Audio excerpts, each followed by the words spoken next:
Hey, from Texas, it's Lindy Fulford with Striking Splendor. And today I come to you to talk about the third color from the color code personality test. So today we're going to talk about the color white. White are our peacemakers. They are the ones who want to change the world. They really do not like conflict. They try to stay away from conflict at all costs. They're also really, really great listeners. And they really seek independence and quiet. There are ones who do not like to get in conflict. They'll sit and listen to you, but if you ever start to react in a harsh way towards them, they completely shut down. They turn off. They don't want to hear it. They just really, really want conflict. They don't like to be controlled by others, but they do still demand respect. So, with whites, how you need to react is you need to react calmly, gently. You need to listen to what they have to say and show them patience and try not to rush them. Okay? They always have something to say, and usually they're the ones in the room that if there is conflict, they're going to come in and they're going to try and resolve that issue. So you need to hear them out and look for nonverbal clues for their feelings. So they're very much the feeling type.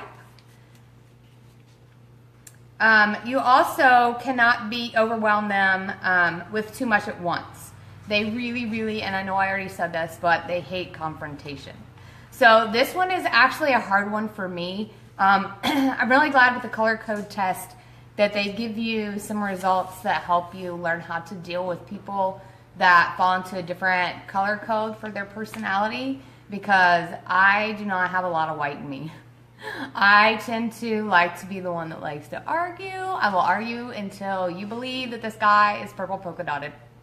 And, you know, that's how I am. I tend to argue. I was always told maybe I should be a lawyer, but that was a lot of schooling. I didn't really want to go to school that long. So, the other thing that they are is they're daydreamers. They really like to think about the future and what the future holds for them. And they really are not big on leadership roles. It's not that they don't like to be leaders.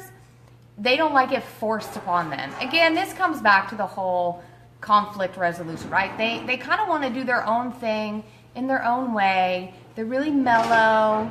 They're not quite like a yellow, which is what we're going to talk about tomorrow. The yellows are kind of free-for-alls. And the whites are free-for-alls also, but they have a quieter nature about them. So my question is, do you know anybody that's a white? I can tell you right now, in my family, the closest we have to being the white color code would be my TY. He's pretty calm-natured. He just kind of goes with the flow, and he does his thing.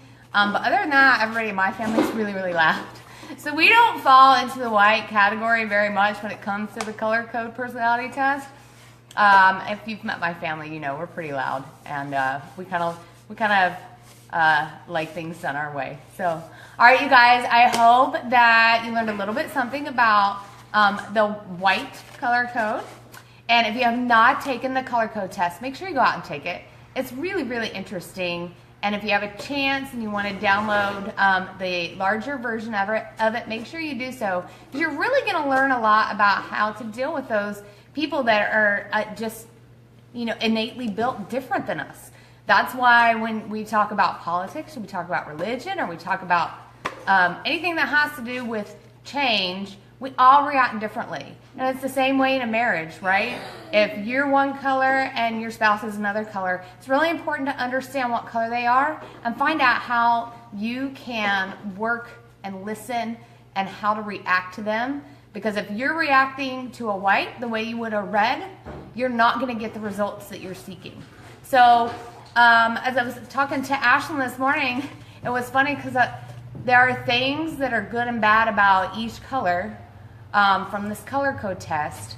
And if you find out kind of the things that hold you back as a color, or that people find kind of like, for me, judgmental, you can really start to work on those things for yourself as well. And you'll really start to see it in other people too. It's quite interesting.